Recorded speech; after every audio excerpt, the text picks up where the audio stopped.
नमस्कार, मी श्री चंद्रकांत पांडुरंग कारंडे सर, शासननगर मनपा लोकरा मराठी शाळेचा शाळा प्रमुख आणि मदत प्रमुख या नात्यानं आपल्या सर्वांचं हार्दिक स्वागत करतो. आपल्या शैक्षणिक 2024 आणि 25 या वर्षामध्ये आपण जे काही शैक्षणिक कामाची पूर्तता केली त्याचा आजचा हा शेवटचा कार्यभाग आहे, शेवटचा दिवस. आणि उद्या मात्र 1 मे आहे.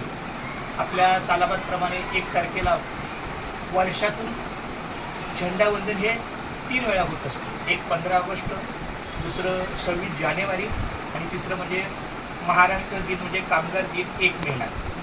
तर आवर्जून मला यावर्षी असं बोलायचं वाटतं की आमची शिपाई जी आहे ती शिपाई काही मेडिकलच्या कामानुसार ती रजेवर गेलेली आहे, अजून ती या क्षणापर्यंत आलेली नाही आहे. आणि एवढी असं सांगितलं की जोपर्यंत ती मेडिकल सर्टिफिकेट, फिटनेस सर्टिफिकेट घेऊन येत नाही आणि वॉर्डला जमा करत तोपर्यंत ती बायोमेट्रिक होणार नाही आहे. तर तिचा मुलगा 2 दिवसापूर्वी येऊन मला फोन करून सांगून दिला की सर तुम्ही सांभाळून घ्या. म्हणून माझ्या हातात काही नाही, कारण बायोमेट्रिक जर रद्द झालं तर त्याचा उपयोग काही नाही. त्यामुळं कितीतरी आपण फिजिकल इथं आलो तरी पण बायोमेट्रिकल ती होणार नाही, कारण शेवटी आपला सगळा कामगार कारभार कोणाच्या हातात आहे? एओ मॅडमच्या हातात आहे. आपण चुकून जरी त्यांना नजर न चुकवता इकडे आले तरी शेवटी त्यांच्या हातात जर कळलं की ह्या नजर चुकीने किंवा न चुकवता आपण इकडे गेले तर त्यांना पगार काढतात. असं महत्त्वाचं म्हणजे उद्या 1 मे आहे, झेंडावंदन आहे आणि आमच्या शालेय विद्यार्थ्यांचा 1ली ते 4थीचा रिझल्ट आहे. आणि कंपल्सरी यावेळी सर्क्युलर आलेलं आहे की बऱ्याच वेळेला 30 तारखेपर्यंत किंवा 29-30ला रिझल्ट असतो, पण आज कंपल्सरी असं सर्क्युलर झालेलं आहे की 1 मेला रिझल्ट. तर सुरुवातीला आपण पहिलं 1 मेला झेंडावंदन करायचं आहे. तर आमच्या अस्वलेबाई नसल्यामुळे ताई तुम्ही तो झेंडाचा ताबा घ्या, पूर्णपणे स्वच्छ करा. उद्या सकाळी किती वाजता येणार तुम्ही? 6:30लाच कंपल्सरी आहे, कारण 6:30 ते 7 पर्यंत हा परिसर स्वच्छ झाला पाहिजे. आज जरी तुम्ही केला तरी तो शेवटी दुपारी ज्येष्ठातली मुलं आहेत, त्यामुळे उद्या आणि कोणी व्हिजिट होऊ शकतं. शेवटी अधिकारी वर्ग आहेत.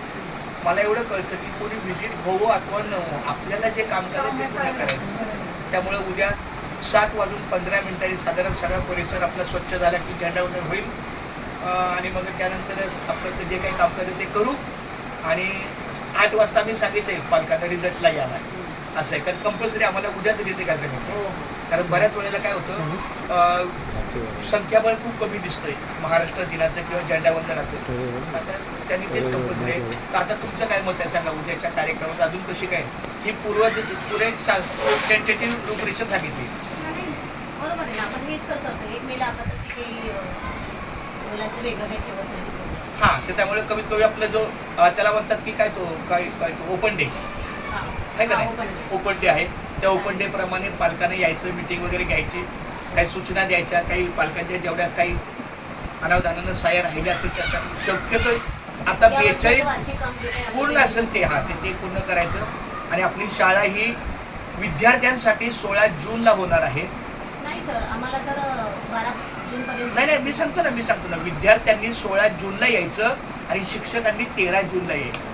नाही, आमच्या 1 तारखेपासून एक्स्ट्रा लेक्चर लागतं. हां, त्या म्हणजे आता तो तुमचा मोठ्या वर्गाचा प्रश्न आहे, त्यामुळं 1 जून पासून आम्ही काल एक सर्क्युलर आलं होतं महाराष्ट्र शासनाचं, पण मग आपल्या BMCने असं सांगितलेलं आहे की हे सर्क्युलर महाराष्ट्र शासनाचं वेगळं, आपल्या मुंबई महानगरपालिकेचं त्याला जे 2 दिवस वाढले ना त्याचे उर्वरित सुट्टे दिवस आपल्याला मिळणार आहेत. आपल्या संभाव्य रजे श्रेणीमध्ये 2 त्या सुट्ट्या मिळणार आहेत.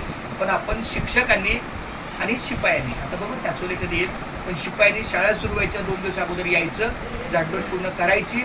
आणि विद्यार्थ्यांची हजेरी ही 16 जून 2025 म्हणजे सोमवारपासून आहे. विद्यार्थ्यांची हजेरी उपस्थिती अनुपस्थिती सोमवारपासून. आणि आपण 13 तारखेला यायचं, म्हणजे 13 तारखेला शुक्रवार आहे, 14 तारखेला शनिवार आहे, 15 तारखेला रविवार आहे, 16 तारखेला सोमवार आहे. अशा पद्धतीने अजून झेंडावंदनच्या निमित्तानं आपल्याला काय करता येईल. काल मी त्या ऋषभला व्हॉट्सअपला वगैरे सांगितलं, फोटो दिला की असा आम्हाला झेंडा तुम्ही तयार करून देणार होता.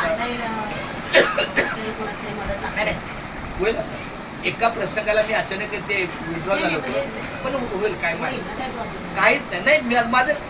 माझे औषध उपचार काय ठीक आहे, हरकत नाही, पण बघू आपण काहीतरी करू. पण कुणाच्या हस्ते ते तुमच्याकडे कोण नवीन आलंय का? आमच्या इकडे नाही कोणी. तुझ्या हातून झालं ना गेल्या वेळेला? बस म्हणजे आपण यांच्या हातून. हां, चालेल, खूप चांगलं. बरोबर ना? तुम्ही आपल्या शाळेत पहिलीच वेळ आला ना, म्हणजे 26 जानेवारीच्या अगोदर नव्हता ना? ठीक आहे आता तर झालं, कानावर वेगळं घातलं. नसेल झालं. हरकत नाही. खूप धन्यवाद. अजून काय तुला काय बोलायचं आहे का? हां. आणि गणेश दादा तुला काही अजून काही विशेष सूचना सांगायच्यात का? विशेष सूचना म्हणजे सर ते टाकीचं ते प्रॉब्लेम सर्व सॉल्व्ह करा, टाकीचा मीटरचा प्रॉब्लेम सॉल्व्ह करा. माझी मुलं घरून पाणी सकाळी वाहून सकाळी वाहून विद्यार्थ्यांना वाहून बोलवले. आहे ते. सकाळी ते विद्यार्थ्यांना वरचं बोलवले झाकण बघायला ते सांगितलं. कन्फर्म करा. ते आपल्याला सकाळी करायला सांगितलं. सकाळी विद्यार्थीला बोलव तुम्ही आपल्या विद्यार्थ्यांना हां. किती वाजेपर्यंत 7 वाजता ते विचारतात ते त्यांचा 8 वाजता, रिझल्ट 8 कधी आहे, वाजता. शाळा कधी, त्यांना सुट्ट्या कधी आहे. उद्या अरे उद्याचा झेंडावंदन झाले की सुट्ट्या बाबा 42 दिवस. त्यांना त्यांना आजच सांगू त्यांना ना. सांगायला म्हणजे मोकळे नाही. आजच आज सांगा ना. वर्किंग डे ना त्यांचा नाही पण last. आम्ही आज सातत्याने आमचं पण नाही मॅडम कसं आहे माहिती आहे का, मला विचारता येऊन सुट्ट्या कधी बसवल्या चालते तर मलाच कन्फर्म नाही